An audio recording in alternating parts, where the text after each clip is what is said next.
حدیث مبارک راځي نبی علیہ الصلوۃ والسلام فرمایي من ترک الصلاة متعمدا فقد کفر. چا چې قصدن منځ پرېښود دی کافر شو. قصدن منځ پرېښوده څه دي؟ یعنی دومره بیمار نه چې په کټ باندې پروت را پاسېدی نه شي. ته کوی زه په دکان کې یم، زه په پټي کې یم، زه په بیټک کې یم، دا عذر نه دی، دا عذر نه دی. چا چې قصدن منځ پرېښود فقد کفر، نبی علیہ الصلوۃ والسلام فرمایي دا کافر شو. بعضې فقهاو خو دا مذهب دی چې یو سړی قصدن منځ پرېښود دی کافر شو، کو ښځه ده او کو سړی دی کافر شو، دوباره به کلمه وایي او کو شادي شده وي ملا به راولي دوباره به نکاح تازه کوي، ځکه چې کافر شو ښځه پې هم طلاقه شوه که نه. دا د بعضې علماو مذهب دی. ځکه حدیث مبارک کې راځي نبی علیہ السلام وایي کافر شو، وایي دی کافر دی اوسو، دی به کلمه هم دوباره وایي، دی به خپله نکاح دوباره تازه کوي. ډېره سخته خبره ده که نه ده؟ خو امام ابو حنیفه رحمه الله هغه خو ډېره نرمي کوي. هغه وایي نه کافر نه دی، ګناه کبیره یې وکړه ده، ګناه کبیره غټه ګناه یې وکړه ده، خو کافر نه دی. نو چې کافر نه دی نو حدیث کې خو ورته ویلي شوي دي فقط کفر، دا کافر شو. نو څنګه امام صاحب وایي چې دا کافر نه دی؟ نو امام صاحب رحم الله فرمایي وایي د حدیث مبارک مطلب دا دی چې کار یې د کافر وکړو. کار یې د چا وکړو؟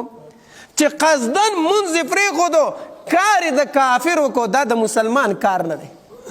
د مسلمان شان دا نه دی چې دی به قصدن منځ پرېږدي. ځکه حدیث مبارک کې راځي د کافر او د مسلمان په منځ کې فرق چې راځي نو په مانځه سره راځي، په مانځه سره. نو چې د منځ پرېښود خو کار یې د کافر وکړو که نه؟ منځ خو په کافر نشته، په مسلمان خو منځ شته دی. بیا امام صاحب رحمه الله چې کومه سزا دې سړي ته مقرر کړې ده ګورې هغې ته هم غوږ شه. امام صاحب رحمه الله فرمایي، امام ابو حنیفه رحمه الله مذهب دا دی چې کوم سړی بیلمازه دی منځ نه کوي، قصدن او عمدن منځ پرېږدي، حاکم وقت په دې گرفتار کی. دا علاقې چې کوم تاڼهدار دی اسیچو دی دی به گرفتار کی، حوالاتو ته به یې واچي، تاڼې ته به یې بوځي. هر سحر به ده ته دومره سزا ورکوي چې د ده بدن نه وینه راوځي. هر سحر به یې دومره وی به چې بدن یې وینې شي. یا خو به توبه وباسي چې د نن نه بعد به منځ نه فرېږدم، او یا به په دغې والو کې دی مړ شي. بیا امام صاحب رحم الله څه فرمایي؟ وایي که چېرته داسې سړی په محله کې په علاقه کې مړ شو چې بیلماز او منځ به یې نه کوو، امام صاحب رحم الله مذهب دا دی وایي د ده جنازې له د نیکان خلک نه ځي. د نیکانو نه څوک مراد دي؟ علما مراد دي، طلبا مراد دي، تبلیغیان مراد دي، نور نیکان خلک چې په معاشره کې ما تا ورته نیکان وایو. دا نیکان خلک دي د دې سړي جنازې له د بیلمازه سړي جنازې له دې نه ځي. دا په خپله بیلمازه وفرېږده چې په جنازه یې مو بیلمازه ودرېږي. بیا امام صاحب رحمه الله فرمایي وایي دا بیلمازه سړی چې دی، بیلمازه سړی کوم سړي چې مونځ نه کو، کمې ښځې چې مونځ نه کو، وایي دا د مسلمانانو په قبرستان کې مه دفن کوئ. خبرې لږ ذهن ورته کولاو کوي دې خبرو ته. بیلمازه سړی، بیلمازه ښځه د مسلمانانو په مقبره کې مه دفن کوئ. دی چېرته سیټ ته بل ځای کې ښخ کړئ چې خلک ترېنه عبرت واخلي. او علماو لیکلي دي کله چې دا مړی وشي که نه، مړی وشي او مونږ په دې لحد کې کیدو دفن کوي که نه، او د خاورو دا بالښکې خو ورته رخ کړی وي، او دا سر وله په دې بالښکې کیدي نو د برې نه پکې یو تن اواز کي هلکه وایي مخ وله قبلې ته کوي. داسې ووایي که ونه وایي؟ هلکه مخ وله قبلې ته کوي. نو دې مړي له موږ په دې لحد کې دا مخ د قبلې طرف ته راواړو.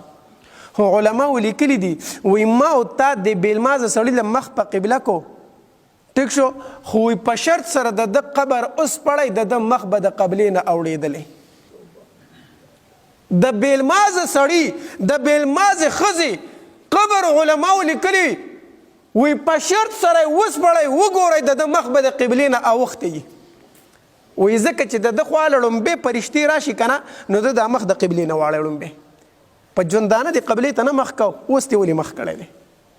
اوس دې ولې مخ کړی دی؟ دا مخ ولې د قبلې نه واړئ. الله دې فنا راکړي، الله دې فنا راکړي. د افسوس خبره ده، ګورې د افسوس خبره ده، مونږ په مانځه کې ډېر سخت کوتاه یو، ډېره زیاته کمي ده را پکې د مانځو، ډېره زیاته کمي ده.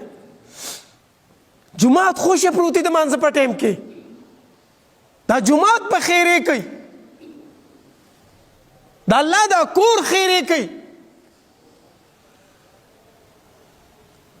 علماء لیکلي دي وی په یو بیلمازه سړي سره 2 کورونه سپیره کېږي، په یو بیلمازه ښځې سره، په یو بیلمازه سړي سره 2 کوره سپیره کېږي، 2 کوره.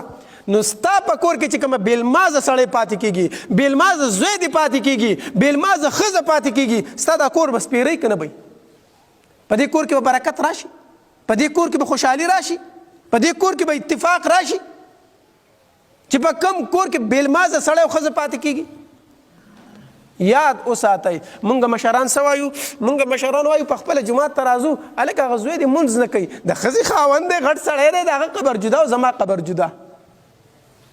د ښځې خاوند دی، نه په دې نه خلاصېږي، په دې نه خلاصېږي چې د ښځې خاوند دی. ښه زه به هغې نه ومنم چې د ښځې د خاوند دی، په یو میاشت کې تاله کور پیسې در راکړي چې په دې ګټې لږ وباسي که نه وباسي؟ وباسو د کور که نه وباسو؟ چې مونځ نه کوي نو ولې نه وباسي؟ دغلته پرې وس نه راځي؟ حدیث مبارک کې راځي، نبی علیه الصلاة والسلام فرمایي کلکم راع وکلکم مسئول عن رعیته. په تاسو کې هر یو تن مشر دی او د هر مشر نه به د هغه د کشرانو متعلق تپوس کېږي.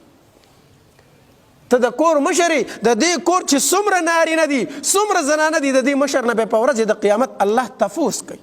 او حدیث مبارک کې راځي، نبی علیه الصلاة والسلام فرمایي وی په میدان محشر کې به د ټولو نه سخت عذاب، د ټولو نه بدترین عذاب هغې مور ته میلاویږي، هغې پلار ته میلاویږي. کم مور کم پلار چې خپل بچي ته قرآن نه وښودلی، حدیث یې ورته نه وښودلی، مونځ یې ورته نه وښودلی، په دې مو خلاصېږو سیره. د ټولو نه بدترین عذاب، څه عذاب؟ خلک به یې پېژني چې دا هغه سړی دی چې خپلو بچو ته دین نه ښودو، دغې مور او پلار ته به میلاویږي. الله دې فنا راکړي.